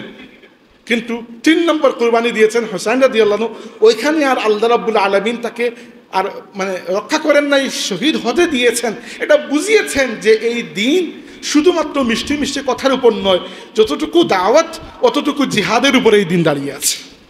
আর ৩ নম্বর বিষয় হচ্ছে, ২ নম্বর দুইটা শিক্ষা, একটা বললাম এটা, ২ নম্বর শিক্ষা হচ্ছে আল্লাহর নবী সাল্লাল্লাহু আলাইহি ওয়াসাল্লাম কি বলেছিলেন বিদায় হজের খুতবায়, দুইটা জিনিস রেখে যাচ্ছে, আল্লাহর কিতাব এবং আল্লাহর নবীর সুন্নত। একই কথা কে বলেছেন? হাসান রাদিয়াল্লাহু আনহু বলেছেন তার চুক্তির মধ্যে, যখন তিনি মুআবিয়া রাদিয়াল্লাহু আনহুর হাতে খেলাফতের দায়িত্ব দিয়েছেন, যে শাসন ব্যবস্থা চলবে আল্লাহর কিতাব, আল্লাহর নবীর সুন্নত, খুলাফায়ে রাশিদের সুন্নতের উপর। যদি মুআবিয়া রাদিয়াল্লাহু আনহু যেভাবে এই কথাগুলো মেনেছেন, ইয়াজিদও সেভাবে মানতো, তাহলে আর কারবালা হওয়া লাগতো না। That's the point. Power is not bad, ক্ষমতা নিজে থেকে খারাপ নয়। ক্ষমতা তো উমর রাদিয়াল্লাহু আনহুর হাতেও তো ছিল, বারবার বলতেছি, ক্ষমতা তো মুআবিয়া রাদিয়াল্লাহু আনহুর হাতেও তো ছিল। এগুলা খরচ হয়েছে উম্মতের কল্যাণে। একই ক্ষমতা যখন ইয়াজিদের হাতে গিয়েছে, ওই ক্ষমতা ব্যবহার হয়েছে উম্মতের অকল্যাণে। ওই ক্ষমতা যখন আব্বাসী খলিফা আল মামুনের হাতে গিয়েছে, ওইটা ব্যবহার হয়েছে উম্মতের অকল্যাণে।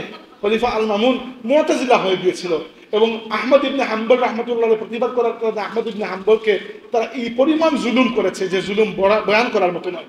আবার মামুনের পিতা হারুনুর রশিদ, নাম শুনেছেন আপনার? আব্বাসী খলিফা হারুনুর রশিদ অত্যন্ত নেক পরহেজগার ভালো মানুষ ছিলেন। এই উমাইয়া বংশে যেভাবে ইয়াজিদ ছিল, সেভাবে উমর ইবনে আব্দুল আজিজও তো ছিলেন রাদিয়াল্লাহু আনহু, তাকে উম্মতের প্রথম মুজাদ্দিদ বলা হয়।